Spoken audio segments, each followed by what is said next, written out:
ذکر الہی کی اہمیت اور فضیلت پہ روشنی ڈالیے گا۔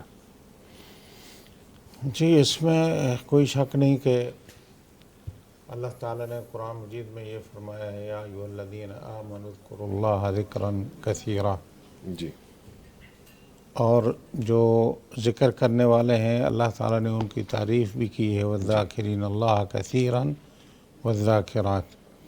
تو اللہ کا ذکر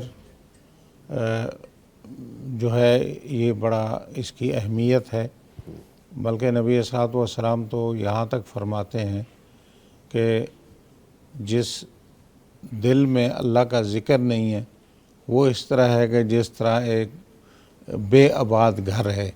ہماری سرائکی میں تو کہتے ہیں جو بے آباد گھر ہو اس کو کہتے ہیں کھولا بنا ہوا ہے، اب پتہ نہیں پنجابی میں یا اردو میں کیا کہتے ہیں، ٹھیک یعنی اس میں جس طرح کوئی انسان ہی نہ رہتے ہوں۔ جی تو اس لیے جو دل اللہ کی یاد سے غافل ہے وہ جو ہے بہت ہی مقصد بدقسمت دل ہے، ورنہ اللہ کا ذکر جو ہے وہ دل میں ہر وقت ہونا چاہیے اور بندہ ہر وقت اللہ کو یاد کرتا رہے۔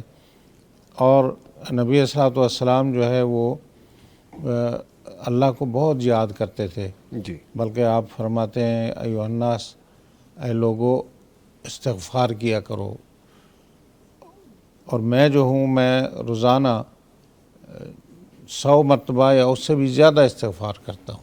تو اللہ کے رسول صلی اللہ علیہ وسلم اللہ کا ذکر کرتے تھے، اور ذکر جو ہے نبی صلی اللہ علیہ وسلم جوامع الکلم اس کو جو ہے وہ پسند کرتے تھے، جوامع الکلم۔ مثلا ایک دن نبی صلی اللہ علیہ وسلم نماز پڑھنے گئے تو آپ کی گھر والی ام المؤمنین بیٹھی اللہ کا ذکر کر رہی تھی، تو نبی صلی اللہ علیہ وسلم واپس آئے تو اشراق کا وقت گزر چکا تھا، کافی دیر ہو چکی تھی۔ تو آپ نے فرمایا اسی وقت سے بیٹھی ہو؟ اس نے کہا جی میں بیٹھی ہوں۔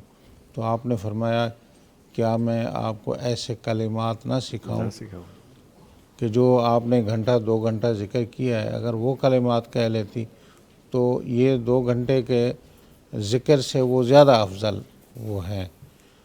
تو اس لیے جوامع الکلم کا ذکر کرنا چاہیے، جی اور اس میں کوئی شک نہیں سب سے افضل ذکر جو ہے وہ لا الہ الا اللہ۔